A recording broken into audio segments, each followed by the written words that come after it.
Shalom. First and foremost, I want to give all praises, glory, and honor, which is due unto Yahweh, Bahasham Yahweh Shai, Bahasham Bakar Kadash. Double honors as always to our apostles, bishops, and elders, a great Musa and well, and to our stream. And Shalom to the elect of Yahweh Shai, starting with 144,000. Okay, that's also known as the elect of Israel. And I wanted to get into the scripture in Proverbs 29 and 2. And pretty much, if you look at the state of the world, wherever you look, there's issues of corruption, wickedness, and the people that are on this planet, they're not having a good time. Okay, and when the kingdom of heaven is established, although you're gonna have the punishments that are gonna be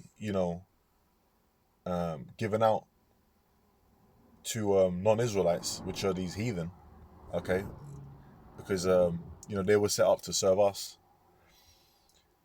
After 1,000 years, these other heathen nations, like the Elamites or the Moabites or whatever, they're gonna have the privilege of living in a well-managed system, okay, according to righteousness. And that's the problem that is that's one of the problems that people have with today's system. The system is ruled by wickedness, unrighteous laws. Okay, it's not godly. It's wicked, and that's why a lot of the issues that people complain about. Okay, day to day, you might hear people complaining about things. Really, man, all those things will no longer be a problem in the kingdom of heaven. People complain about war and what war does. Well, you know what? Isaiah, the second chapter, which we're going to get, tells you that there's going to be war no more. You got all these protests over there right now about what's happening over there in the Middle East, okay, in Israel with Iran and Palestine and all that. You're not going to have to worry about that in the kingdom. Okay, everything's going to be set in the kingdom, man.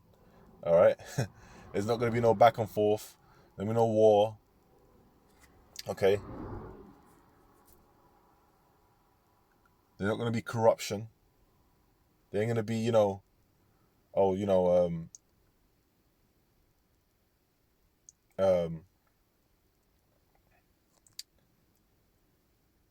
ain't going to be like,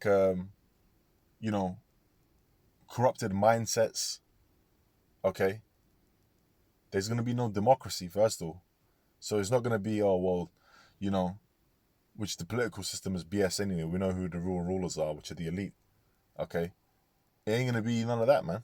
Okay? It's going to be righteous rulership. There's going to be a government body set up. Okay?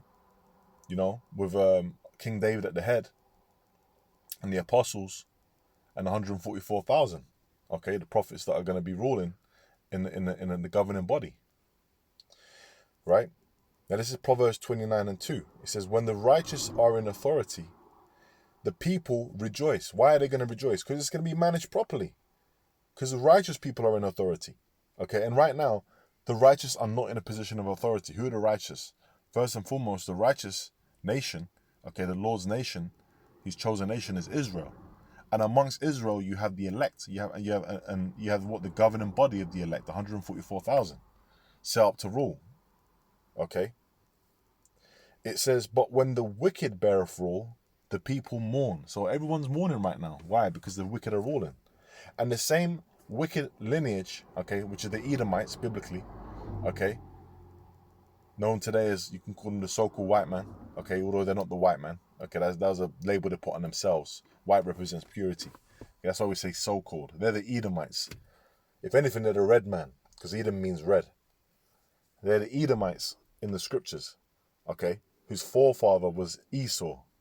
It's a nation of Edom. Okay, and when you read about the nation of Edom, first of all, the scriptures tell you that the Edomites are the wicked. Let's get that.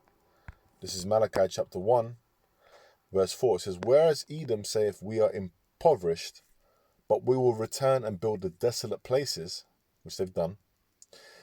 Thus saith the Lord of hosts, they shall build, but I will throw down, and they shall call them, right? Call who? The Edomites. The border of wickedness. and the people against whom the Lord have indignation forever. So wherever they're at, that's where wickedness is at, because they are the wicked. Okay? That's the nation of wicked. You had three types of men on the earth, okay, before the nations were established in time of Adam and Eve, etc. It was the sons of God, okay, which later became to be known as the Israelites. You have the sons of men, which are the heathen nations, okay, all right, and you have the sons of the wicked, which the Edomites are also heathens, but they are the wicked. They're the wicked seed. They're the devils upon the earth, okay, and they're in rulership right now. And the last time they were in rulership, right? Okay, you had the Greco-Roman Empire before we took over in Rome, and you had the Dark Ages. Okay.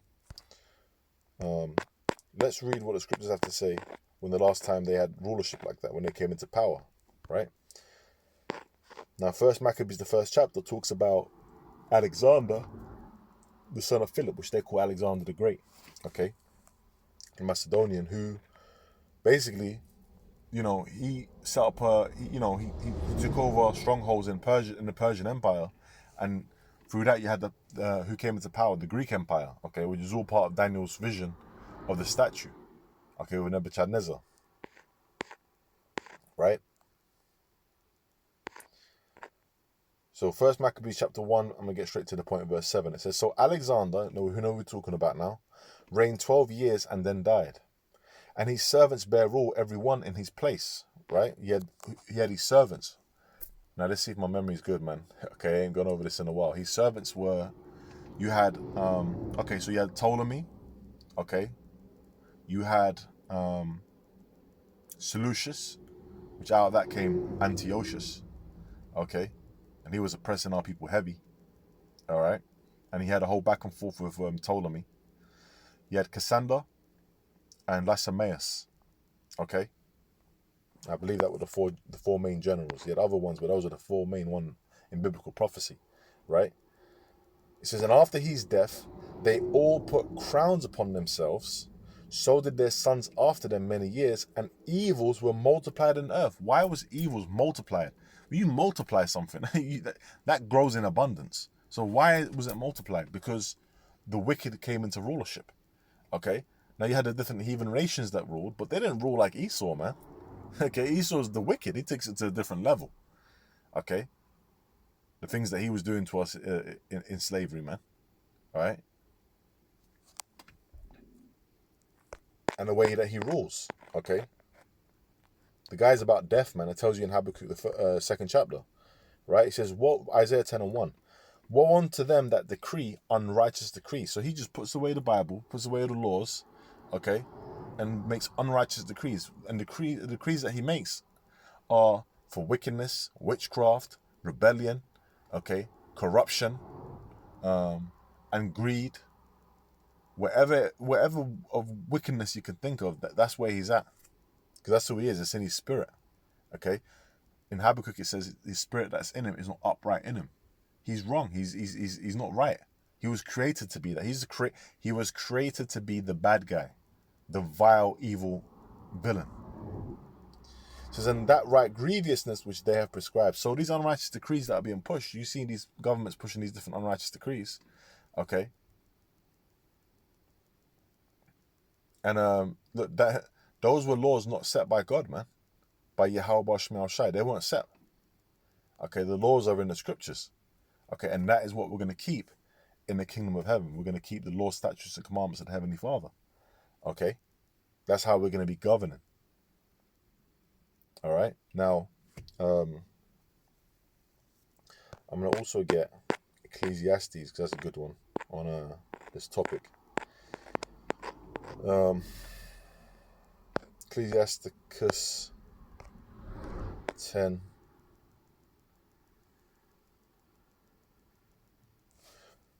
Verse 1. A wise judge will instruct his people, and the government of a prudent man is well ordered. All right. As the judge of the people is himself, and how is the judge of the people? They're wicked, the ruling elite class, right? so are his officers, and what manner of man the ruler of the city is, such are all they that dwell therein. And you look at the vibration that's on the people are wicked. It's mayhem. An unwise king destroyeth his people, but through and wickedness ain't wisdom. Okay? An unwise king destroyeth his people, but through the prudence of them which are in authority, the city shall be inhabited. The power of the earth is in the hand of the Lord. And Job 9:24 tells us that the Lord gave the power right now to the wicked. Okay? And in due time, he will set up over it one that is profitable. And the one that's going to be profitable, that's going to be set up, right? Pursuant to the scriptures, pursuant to prophecy, right? You know, we know that we're being ruled right now by the Edomites, okay? By Esau. This is what the scriptures have to say in prophecy. 2 Ezra 6:9. For Esau is the end of the world. It's going to be at the end of this rulership, this end of this man's age. He says what? And Jacob is the beginning of it that followeth. And that's in Daniel the 7th chapter about the everlasting kingdom that Yahushua is going to set up on the earth. Okay, his kingdom, also known as the kingdom of heaven or the kingdom of Israel, is going to be set up. Okay. Daniel 7:17. These great beasts which are four kings which shall arise out of the earth. And that goes into the breakdown. Okay, these different great empires. But the saints of the Most High, which are the Israelites, shall take the kingdom, okay, and possess the kingdom forever, even forever and ever. Okay. Let's jump down to verse 21. I beheld, and the same horn made war with the saints and prevailed against them, until the Ancient of Days came, and judgment was given to the saints of the Most High, and the time came that the saints possessed the kingdom. So Yahweh Shai is going to set it up. He's going to send his son Yahweh Shai with a numerous amount of angels, okay, to come and save his elect, beam us up into them ships, and then make us ready to come down as New Jerusalem, as it says in John, okay, to take this place and set up righteousness on the earth, man. See, right now we don't have the power, but the power, our power, okay, which is Yahweh Shai, is coming. Okay? Remember, he said, I'm not going to meet thee as a man. That's in Isaiah 47, when he talks about the destruction that he's going to bring upon America, upon Babylon. He's going to come as a power, man. What's another word for power? A God. Daniel chapter 7, verse 26. But the judgment shall sit.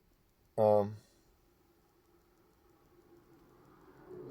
the judgment shall sit, and they shall take away his dominion to the consume and to destroy it unto the end. Let me read it from 25. And he shall speak great words against the Most High, and shall wear out the saints of the Most High, and think to change times and laws, and they shall be given into his hand until a time and times and the dividing of a time, which is a prophecy talking about 350 years, if I'm not mistaken. Okay, 350-year period from about 1619 to 1969. Okay, which is when the truth started to come out through High Priest Elder Abba Bivens and the school and everything being set up, and this truth started to really flourish and get out there. Okay, it was set up. Okay, and at the same time you had Jake doing uprisings and revolts and growing out their afros and marching. It was a time of an uprising, man, and also the downfall of this man. Okay, he was trying to go up into the heavens, the Apollo missions and all that. That's in Obadiah the 1st chapter. The scriptures say, once you try and go up, that's when I'm going to bring you down. Okay, once you set your nest among the stars. So, but the judgment shall sit, and they shall take away his dominion to consume and to destroy it unto the end. And the kingdom and dominion and the greatness of the kingdom under the whole heaven shall be given to the people of the saints of the Most High, whose kingdom is an everlasting kingdom, never going to be taken over. We're going to rule forever. And all dominions shall serve and obey him. Okay? Straight. That's what's going to be established upon the earth, man. All right?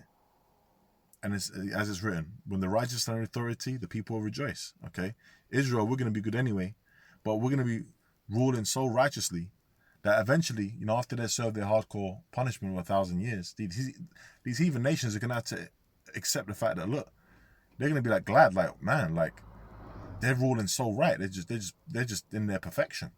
Okay, you know, there's actually fair judgment. There's, you know, there's no corruption. We're able to breathe clean air. We're able to drink clean water. Okay, we're able to enjoy things.